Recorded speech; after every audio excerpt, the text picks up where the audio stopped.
Audiolivro O Grande Conflito, uma saga milenar e seu final surpreendente, de Ellen G. White. Capítulo 20 O Movimento. A primeira mensagem angélica de Apocalipse 14 prediz um grande despertamento religioso. Retrata um anjo que voava pelo céu e tinha na mão o evangelho eterno para proclamar aos que habitam na terra, a toda nação, tribo, língua e povo. Em alta voz, ele proclama: temam a Deus e glorifiquem-no, pois chegou a hora do seu juízo. Adorem aquele que fez os céus, a terra, o mar e as fontes das águas. Apocalipse 14, versículos 6 e 7. Um anjo representa tanto o caráter elevado da obra que a mensagem realizaria, como o poder e a glória que o acompanhariam. O voo do anjo pelo céu, a alta voz e o fato de ir a toda nação, tribo, língua e povo mostram o alcance rápido e mundial do movimento. Quanto ao tempo em que isso deve acontecer, anuncia o início do juízo. Essa mensagem faz parte do evangelho que só poderia ser proclamado nos últimos dias, pois somente então seria verdade que a hora do juízo chegou. Daniel recebeu a ordem de fechar a parte da profecia ligada aos últimos dias e selá-la até o tempo do fim. Daniel 12, versículo 4. Somente nesse tempo seria possível proclamar uma mensagem sobre o juízo, baseada no cumprimento dessas profecias.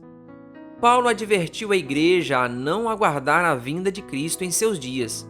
Somente após a grande apostasia e o grande reinado do homem do pecado poderíamos esperar o advento de nosso Senhor. 2 Tessalonicenses 2, versículo 3. O homem do pecado, também mistério da iniquidade, filho da perdição e apostasia, representa o papado, o qual manteria sua supremacia por 1260 anos. Esse período chegou ao fim em 1798. A vinda de Cristo não poderia acontecer antes desse tempo.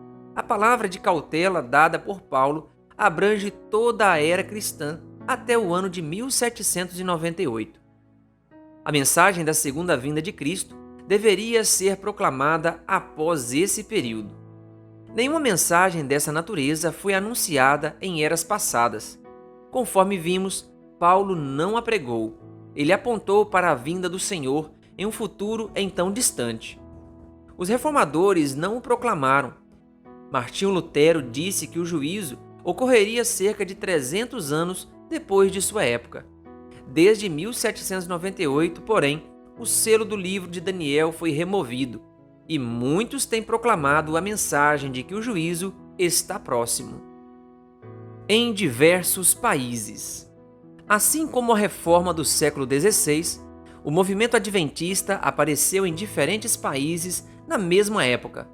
Deus dirigiu pessoas de fé a estudar as profecias e elas encontraram evidências convincentes de que o fim estava próximo.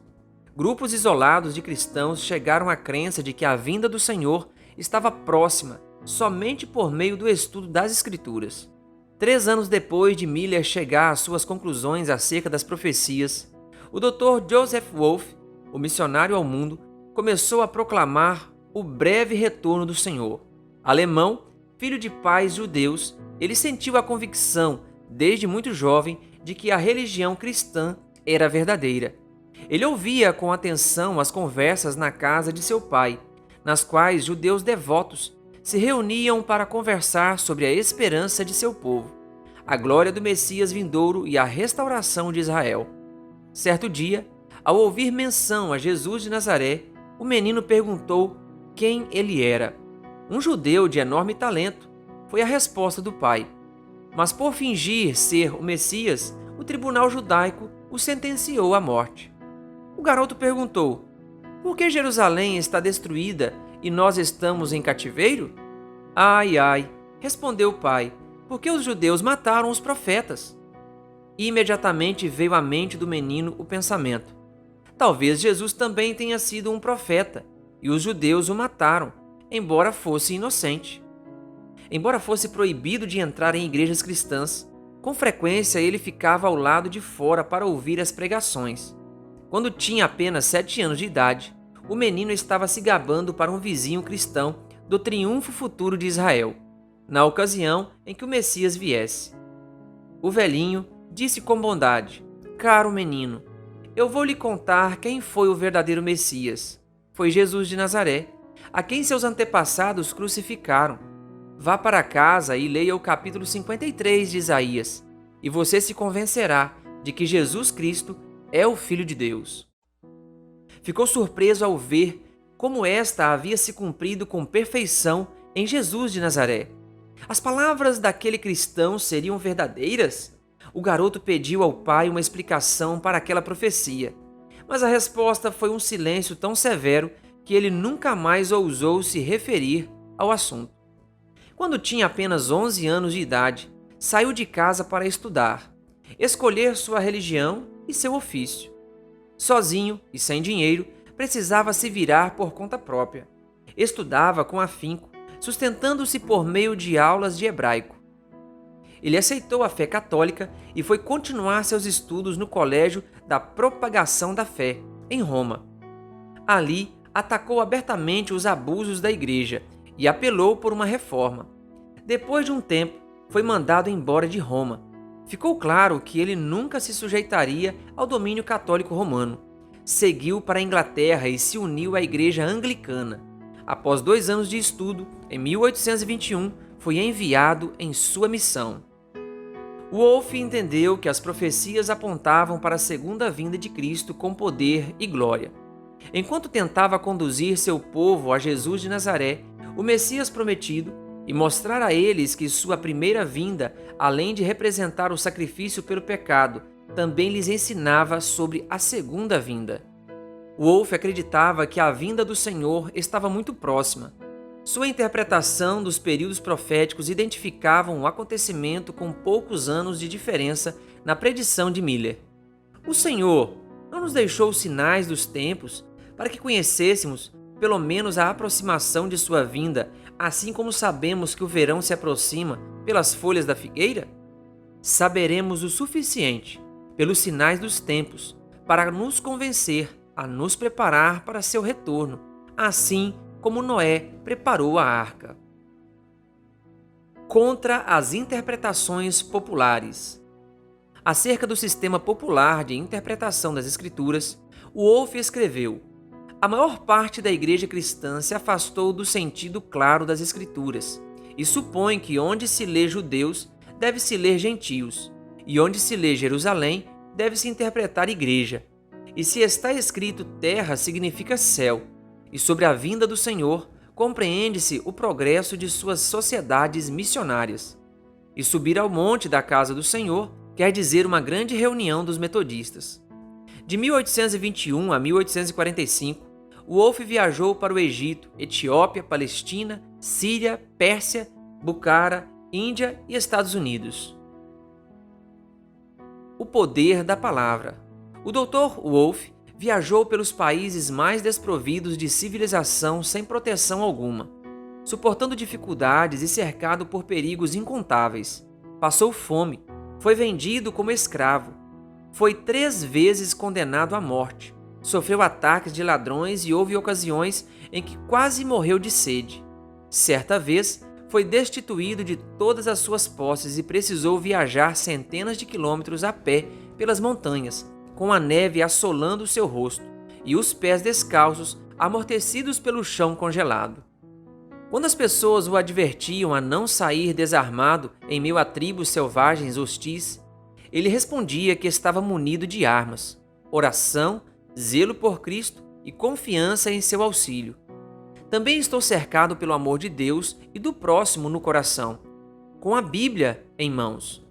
Sinto que meu poder está na palavra e que sua força pode me sustentar.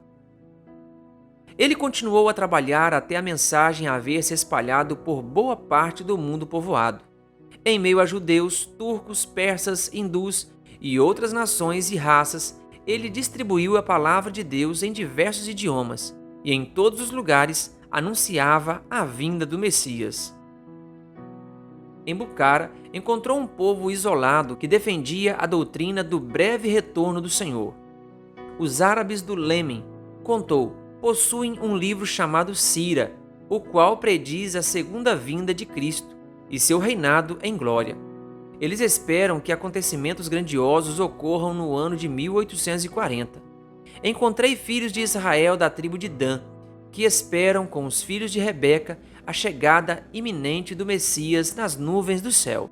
Outro missionário encontrou uma crença semelhante na Tartária, região da Europa Oriental. Um sacerdote tártaro lhe perguntou quando Cristo viria pela segunda vez. Quando o missionário respondeu que não sabia nada a esse respeito, o padre pareceu surpreso ao encontrar tamanha ignorância em um professor da Bíblia. Afirmou que, de acordo com suas crenças, baseadas nas profecias, Cristo voltaria por volta de 1844. Na Inglaterra. Já em 1826, a mensagem do Advento começou a ser pregada na Inglaterra. De modo geral, ela não envolvia o ensino do tempo exato do retorno de Jesus. Mesmo assim, a verdade do breve retorno de Cristo em poder e glória era proclamada por toda parte. Um escritor inglês afirmou que cerca de 700 ministros da Igreja Anglicana estavam pregando esse evangelho do reino. A Grã-Bretanha recebeu a mensagem apontando para o ano de 1844 como um momento da volta do Senhor também. Publicações adventistas dos Estados Unidos tiveram ampla circulação. Em 1842, Robert Winter, inglês que havia aceitado a fé adventista no continente americano, retornou para seu país natal a fim de espalhar as novas do retorno do Senhor.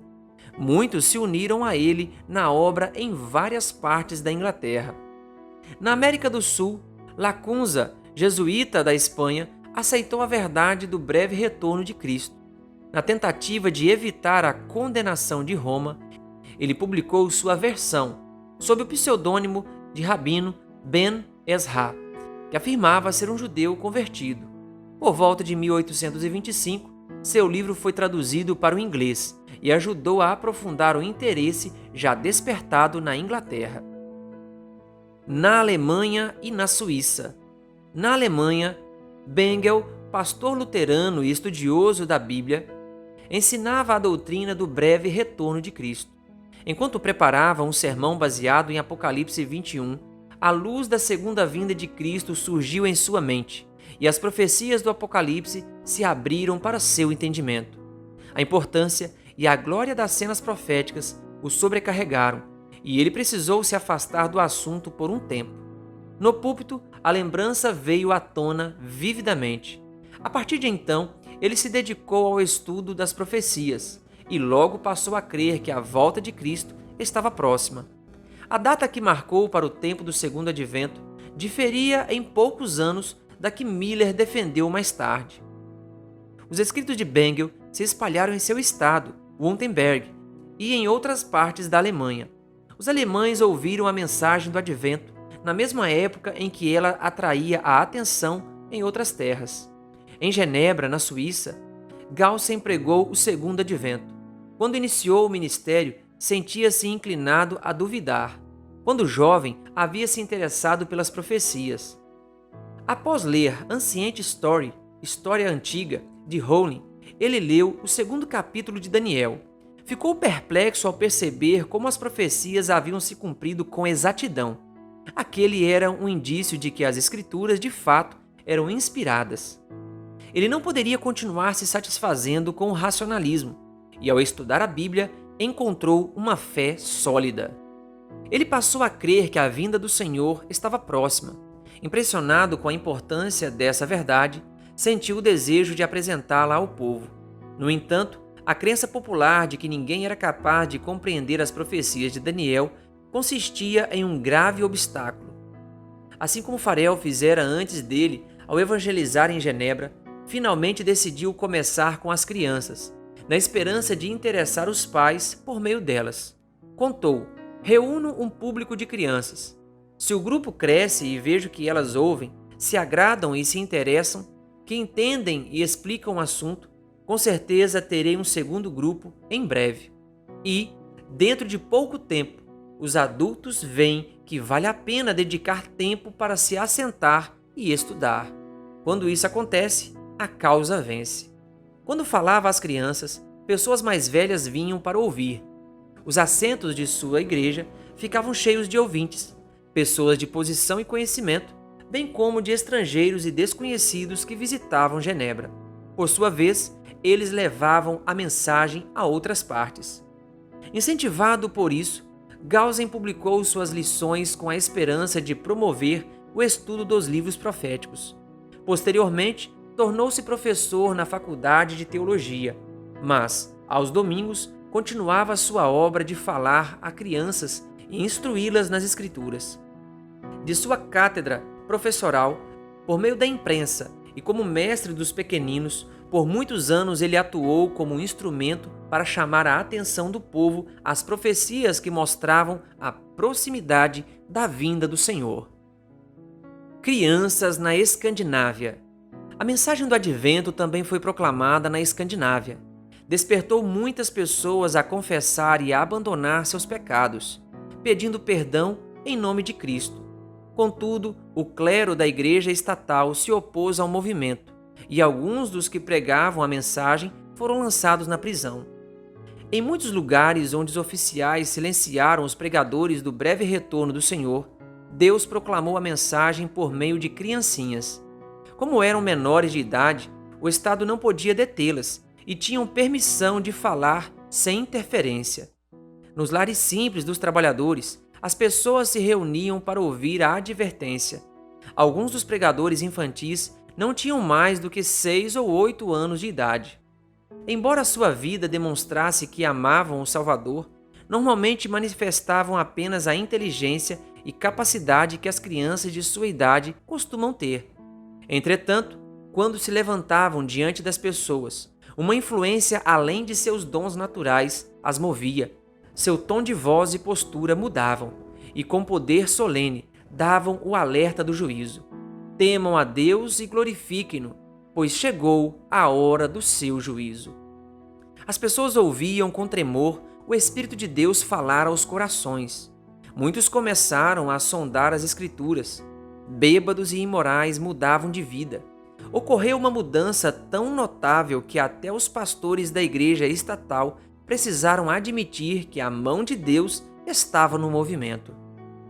Era da vontade de Deus anunciar as novas da vinda do Salvador na Escandinávia, e ele colocou o seu espírito em crianças para cumprir a obra.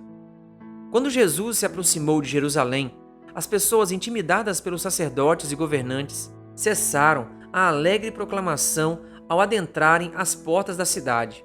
Mas as crianças no pátio do templo aprenderam o refrão e bradaram: Hosana ao filho de Davi. Mateus 21, versículos 8 a 16. Assim como Deus trabalhou por intermédio de crianças na época do primeiro advento de Cristo, atuou por meio delas ao dar a mensagem de seu segundo advento. A mensagem se espalha. Os Estados Unidos se tornaram o centro do grande movimento adventista. Os escritos de Miller e seus companheiros saíram de lá para chegar a terras distantes, onde quer que houvesse missionários pelo mundo. A mensagem do Evangelho eterno se espalhou por toda parte. Temam a Deus e glorifiquem-no, pois chegou a hora do seu juízo. As profecias que pareciam apontar para a vinda de Cristo na primavera de 1844 chamaram profundamente a atenção das pessoas. Muitos se convenceram de que os argumentos quanto aos períodos proféticos estavam corretos. Sacrificando o orgulho da opinião, aceitavam a verdade com alegria. Alguns ministros deixaram salário e igreja para se unir à proclamação da vinda de Jesus. No entanto, eram poucos os pastores que aceitavam essa mensagem. Por isso, Deus a confiou principalmente a leigos humildes. Fazendeiros deixaram os campos, mecânicos suas ferramentas, comerciantes suas mercadorias, profissionais os seus ofícios.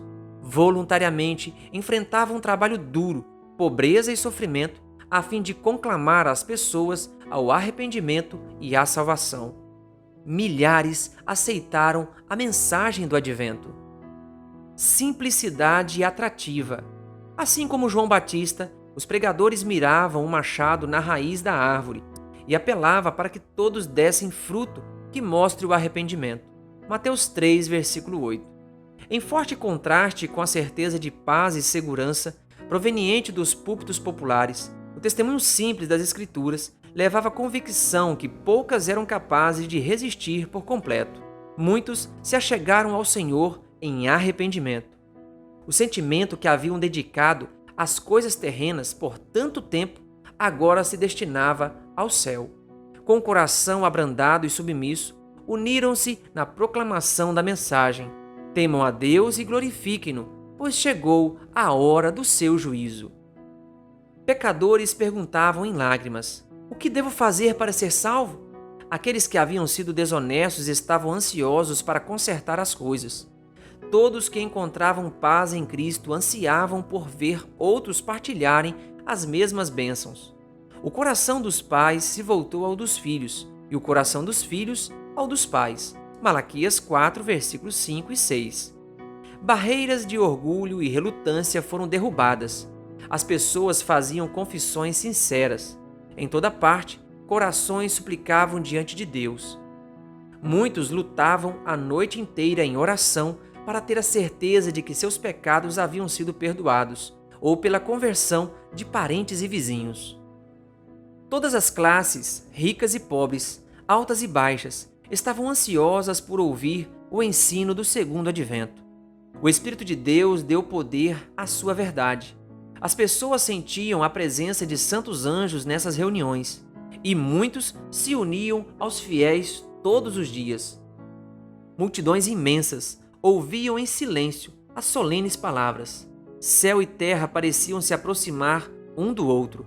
As pessoas voltavam para casa com louvores nos lábios, e o alegre som ecoava pelo ar silencioso da noite.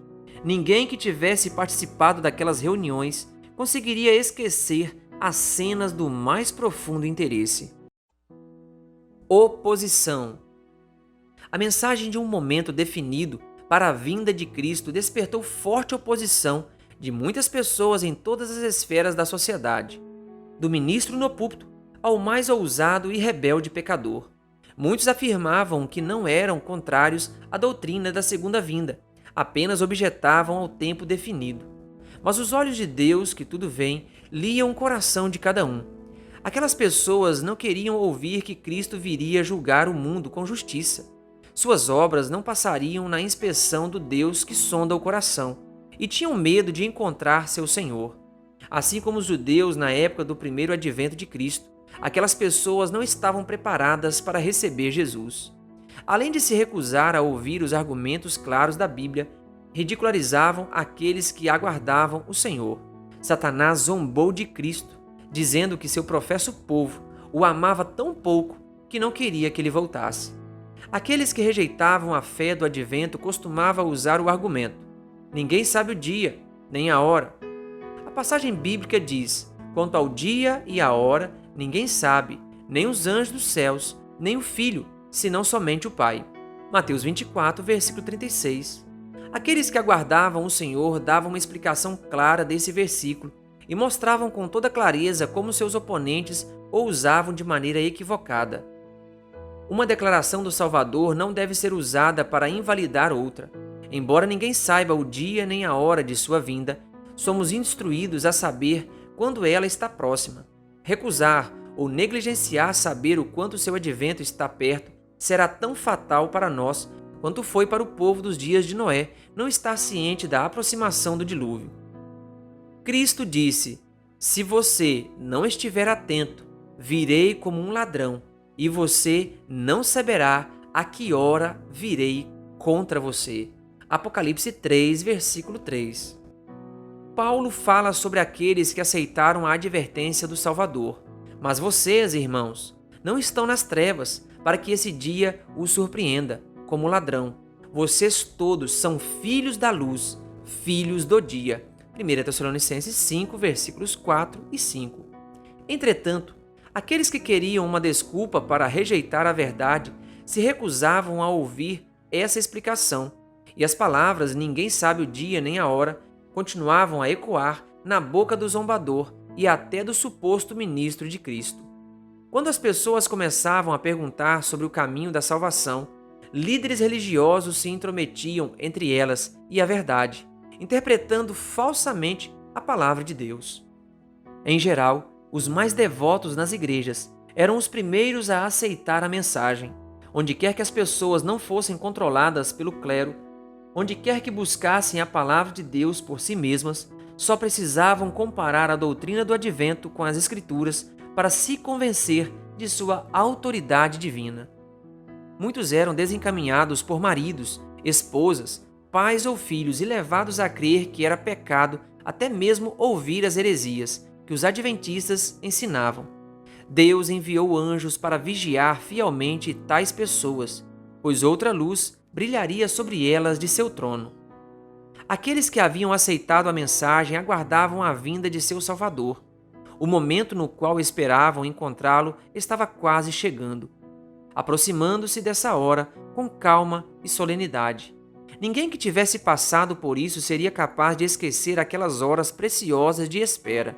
Algumas semanas antes do tempo, a maioria deixou de lado as atividades mundanas. Os cristãos sinceros sondavam cuidadosamente o coração, como se em poucas horas sua vida terrena fosse chegar ao fim. Ninguém preparou roupas de ascensão, mas todos sentiram necessidade de encontrar a certeza interna de que estavam prontos para o encontro com o Salvador.